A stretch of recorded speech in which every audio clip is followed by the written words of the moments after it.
Hello and welcome to the Steve Kilbey Show. We're talking all things Steve Kilbey, and today we're going to talk about, the church. Ding-ding-ding-ding. I wish we had a special sound for the church because it's a rarity. I haven't hit the church yet. This will be our first discussion point for the church, Steve Kilbey. I hope that you don't hear any leaf blowers. It's apparently so nice out today in Los Angeles that leaf blowers are just running rampant out there. I fucking hate leaf blowers. I hope you do too, but if you like them, that's okay as well. Anyway, back to the main topic, the church. This is my favorite YouTube show right now, of course. I hope it's yours too. Hope you're having a good time. If you're just joining us, thank you. We're kind of starting with we definitely are starting with all 2025 stuff just to sort of keep it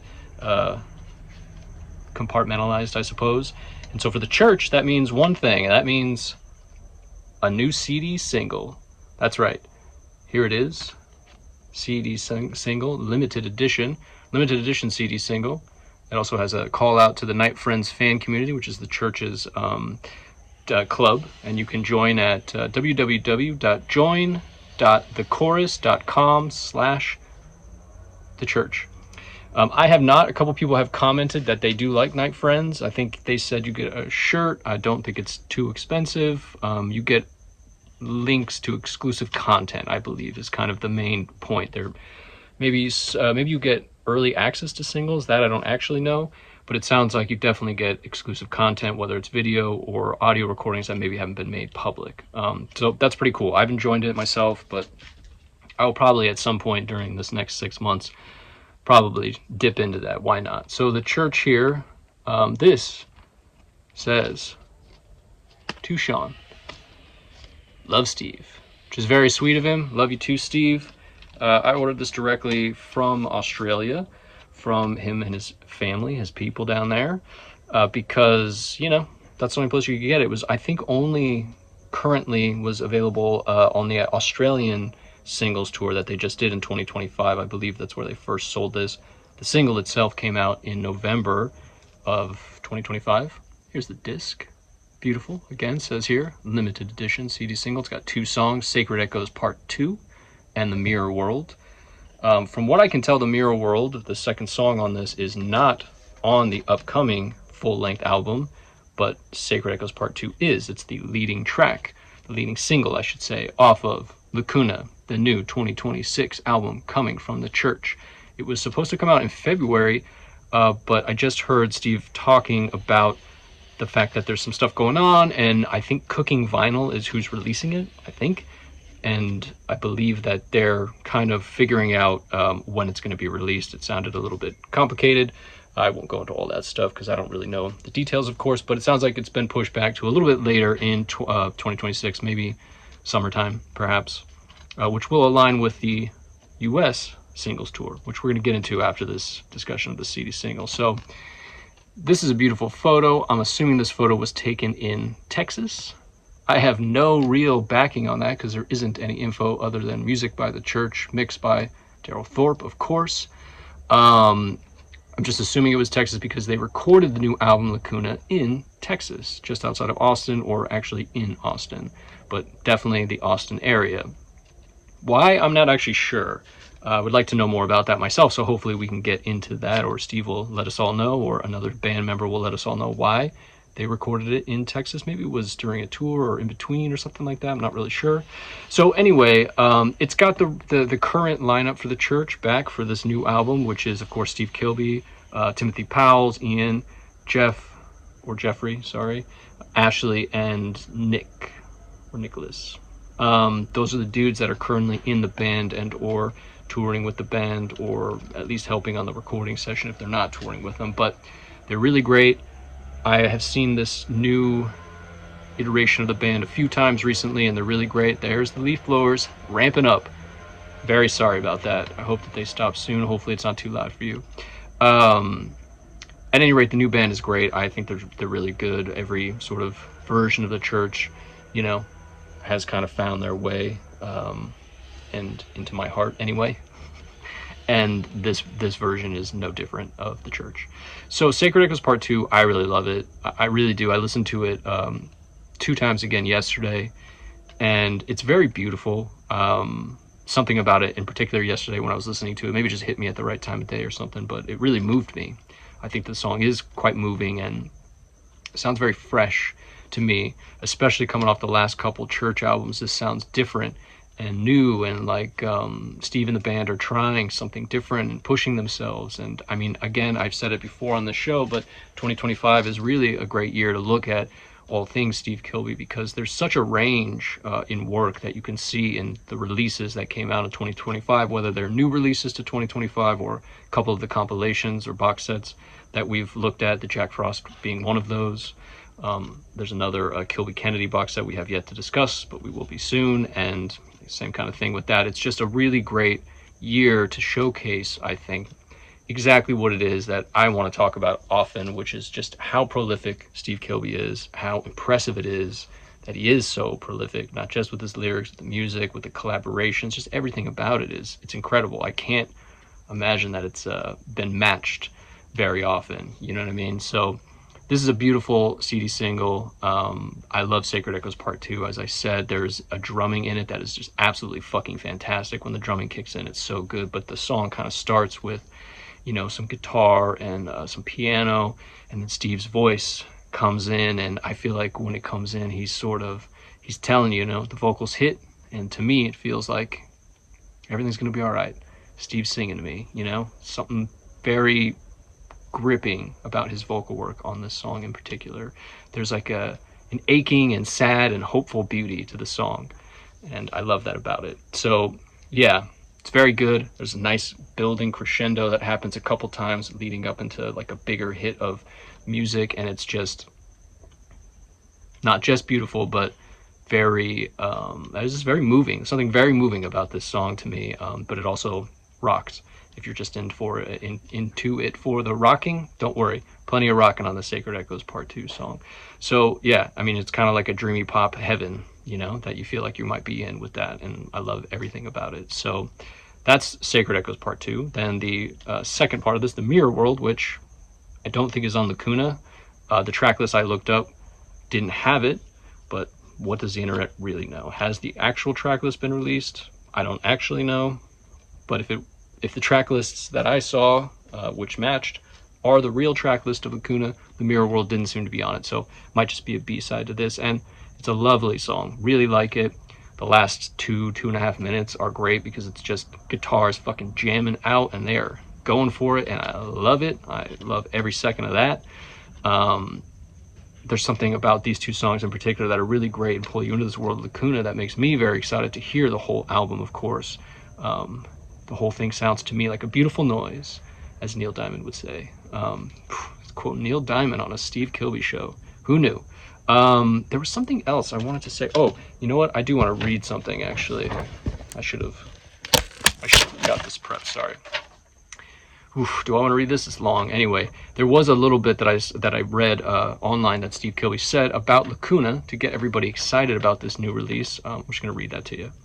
Steve Kilbey says, "I'm immensely proud of Lacuna. I feel like I've been edging towards this record all my life, trying to make the best bloody rock album that I'm capable of. I feel now that if this was to be the last Church album, then we've gone out in style. Hats off to my band who've helped me craft this love-filled behemoth that just about sums up every good thing I've ever tried to do with this band that started oh so long ago. Here it all comes to fruition. The intertwining guitars and the lyrics, the walloping drums and the ambiances, the codas and the reprises.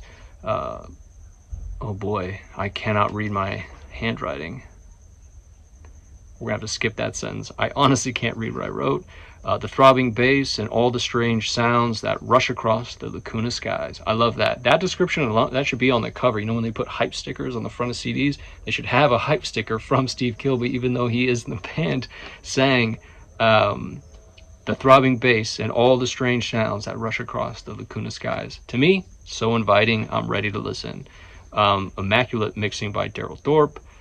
The incredible studio in Texas where this was recorded. The camaraderie that this band shares, it's all here. So Steve right there getting you excited about Lacuna. the first song, if it's any indication, this album's going to be great. I'm very excited. Again, it's gotten pushed back maybe to the summertime, which let's hope it is the summertime, because that's going to align with, guess what? Another drawing. It's going to align with America. It's going to align with the church, the singles tour, a career retrospective 2026. This is the rescheduled from last year to this year church tour here in the States. That is 22 cities, 22 dates. Well, 23 cities, actually. No, 21 cities. I'm at my math. 21 cities, 22 dates, because there's 2 dates in one of the cities. So I'll just read through this really quickly because I want you all to get your tickets. If you're in the States, get your tickets. A couple of these shows definitely have sold out. I think quite a few others are probably very much close to selling out. So get your tickets now.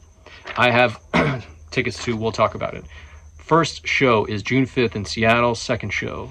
So go Seattle, June 5th, then June 6th in Vancouver, which is not the US, but Canada, close enough. Very close to Seattle, we'll talk about it right there. Seattle there in Washington, Vancouver up there.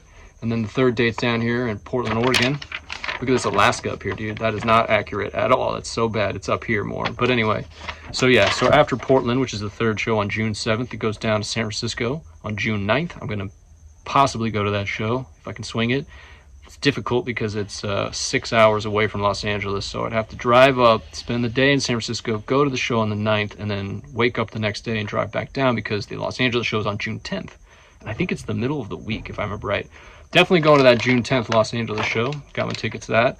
Solana Beach, June 12th. I'll probably get my ticket to that this week, but I think that's close to selling out, so I better hurry. So yeah, I'm getting really sidetracked. San Francisco, LA, Solana Beach, and then right on over to Phoenix on June 13th and 14th. Those are both sold out for sure. And I'm wearing my Arizona shirt today. I'm from Arizona, so special little Phoenix connection there. And it's actually at a really great museum. I think I talked about it early on, maybe in the first episode, but the MIM Museum, M-I-M, Musical Instrument Museum, where these shows are going to be happening on the 13th and 14th of June. The auditorium looks beautiful. I've never actually been to a concert there because it's not terribly old, that place. Maybe, well, I mean, definitely far after, or came around long after I left the state. But yeah, I haven't been. The museum itself is really cool. It's kind of pretty interesting, actually. But the auditorium I've not been to, it looks beautiful. So maybe I'll try to go to those shows. Anyway, so sorry. After Phoenix, going to Dallas, Dallas to Austin. Dallas and Austin, of course, are connected to Lacuna since this was recorded in the state of Texas. Texas, man, it's something. It's worth visiting. Austin's great. I didn't hate Dallas, actually. Anyway, Austin, Dallas, Austin, then popping on over to Atlanta, Georgia, all the way over here. So now you're kind of coming down the West Coast, over the center, boom, over here to Atlanta, Georgia. And after Atlanta, they're popping on up to... Oh, right, Pelham, Tennessee, which is not in any large part. It's at this place called the Caverns, which looks really cool. It's about halfway in between maybe Atlanta and Nashville in Tennessee. And then after the Tennessee show, they go to, get this, Graham, North Carolina. My last name's Graham. My dad's family from North Carolina. Graham, North Carolina, I looked it up because I'd never even heard of this. I don't know why.